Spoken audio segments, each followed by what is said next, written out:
In the world of paid ads, there's one tool that rises above all others in terms of amplification. Here's what that means. There's one tool on your tool belt that will amplify everything else that you're doing, paid and organic, sometimes by double.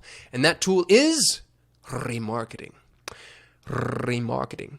I have consistently seen strong remarketing campaigns double the efficacy of paid marketing.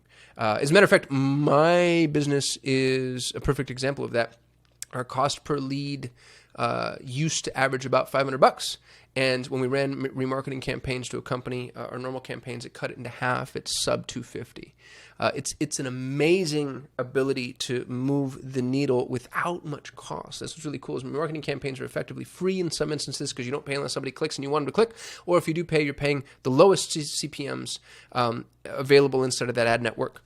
There's a term that I learned from my buddy Aleric Heck called omnichannel remarketing, which is something that he espouses heavily, and I just stole from him shamelessly. And it means that you want to run remarketing campaigns on every single channel possible. So in this video, I'm going to talk to you about all of the channels that we use to run remarketing for ourselves and channels that you should use to run remarketing for you. So first, usual suspects, easy breezy, lemon squeezy, the obvious ones, Google, which includes YouTube, and Meta, which is Facebook and Instagram. You have to be running remarketing campaigns across all of these, no matter what. If you're not doing that, you're leaving money on the table, truly. If somebody comes to your website and doesn't buy, which statistically speaking is everybody, adjusted for margin of error, nobody buys from you, right? The average conversion rate on a website is sub 2%. Which is effectively 0 people. So if somebody comes to your website and doesn't buy, you want to remind them that you exist. Now, you can sculpt these audiences. So you can say, hey, only remarket to people who didn't buy, meaning only remarket to people who didn't land on my thank you page. And maybe remove people who bounced within 10 seconds because they obviously weren't applicable.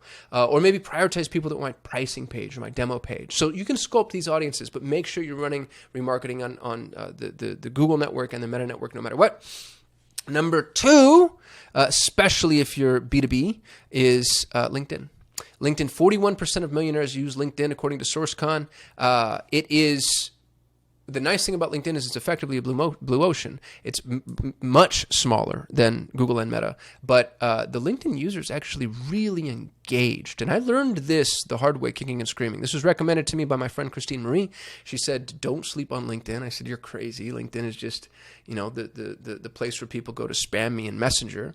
And yet we started posting organically on LinkedIn. It was unbelievable how easy it was to get engagement and how high value the engagement was. Real comments, real conversations, real discussions.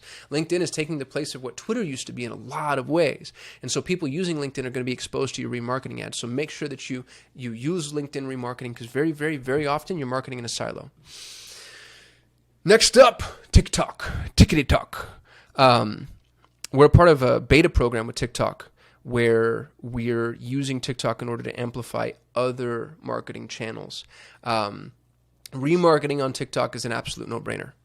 Now, marketing on TikTok really depends on your avatar and your audience. But the reason I say remarketing on TikTok is a no-brainer is because if somebody's already been on your website, they might as well see you in TikTok. And the nice thing about TikTok is permeation and penetration is easy because people consume an insane amount of content, an absolutely insane amount of content. Don't think that because your avatar is a little older, they're not on TikTok. I've actually seen the numbers shared by TikTok themselves, and that was true at the outset. But TikTok's largest and fastest growing audience it actually veers a little older than you'd assume. I think it's over 30.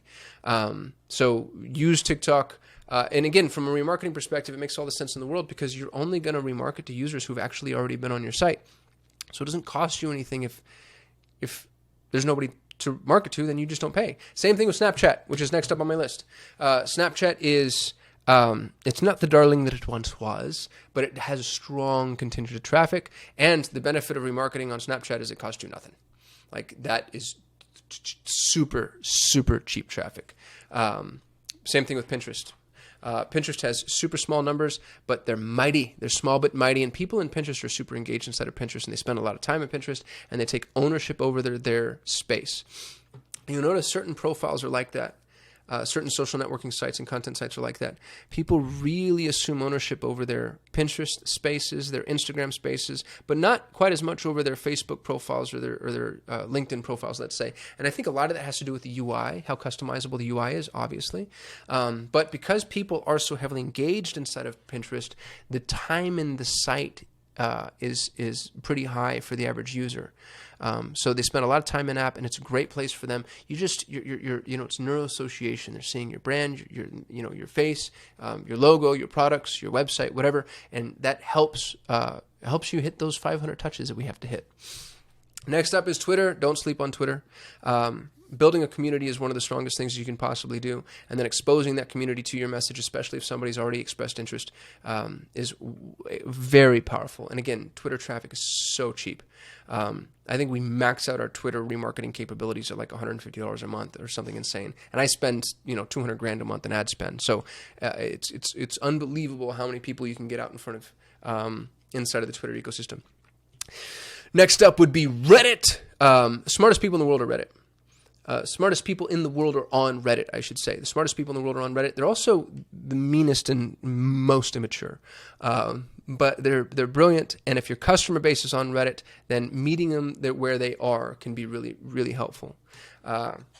Bing, Microsoft's Bing, which, by the way, is actually improving in efficacy since the rollout of ChatGPT, which is integrated in some of Bing's search capabilities. We've used Bing pre-ChatGPT, and it's really helpful. The average Bing user is less clicky. So they search less, they spend more time on site, and they click less, which means that when you do have them engaged, you really own them. They're less likely to abandon ship. And again, traffic is super cheap. Yahoo! To be honest, I know nothing about this, nor have I tested it. But it came up in my research on strong remarketing channels and was recommended by some thought leaders that I have a mild amount of respect for. So feel free to test Yahoo if you'd like. Same thing with Amazon. I've never run remarketing inside of Amazon, but I know it's possible. And so if you are an Amazon seller, then you should probably be using Amazon, and I didn't want to leave it out of my video because it didn't feel comprehensive. One tool that I have used is AdRoll. AdRoll is interesting. It's a pocket of traffic that tends to be, it feels like a black hat network, right? Like everywhere that AdRoll exists feels like a website that's probably going to get shut down someday for selling illegal Viagra pills or something. But again, you do get some.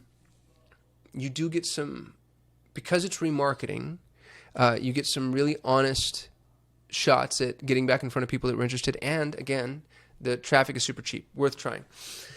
Last but not least, Taboola. And there are others, by the way. There's Taboola, Outbrain. I forget the third big one. But there's a bunch of these content networks where you can remarket with content specifically. The only one that we've used is Taboola. Traffic is super cheap. They're delivering ads disguised as editorial content. So it's not like you can't just copy and paste your normal marketing campaigns. You actually have to create something that fits inside of the Taboola ecosystem. But if you can create that, it can be really helpful. Here's the thing. Not one of these networks is going to make or break you. But if you add them all together, you end up being what I affectionately refer to as digital herpes. People tell me that all the time. They're like, dude, I cannot get rid of you. And what they don't realize is they think I'm like internet famous and the ubiquitous truth. It's just them. They went to my site or engaged with one of my profiles, and now I'm going to follow them around until they buy, die, or unsubscribe.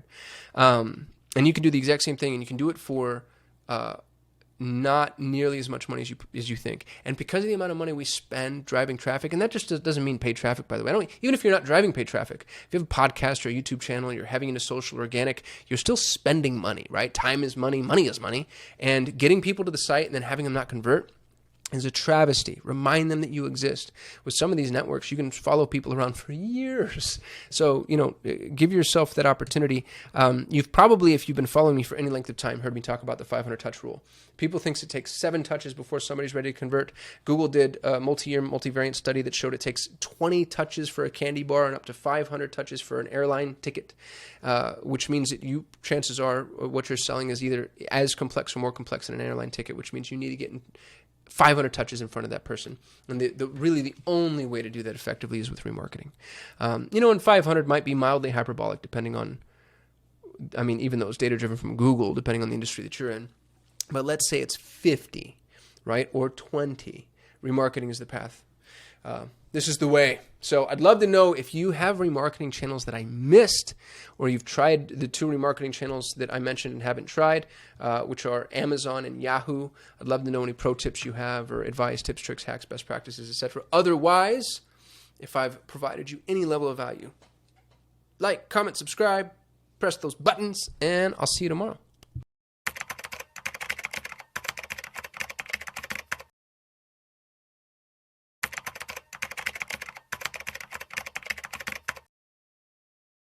I'm going to give you a cheat code for campaign performance. One of the hacks that we use anytime we have a campaign that's poorly performing, and one of the things that you can do in order to amplify conversions across every single conversion action on your website, and it's going to shock you when I say it, pause for dramatic effect, live chat. Now, I know you're like, I'm out. Nope, just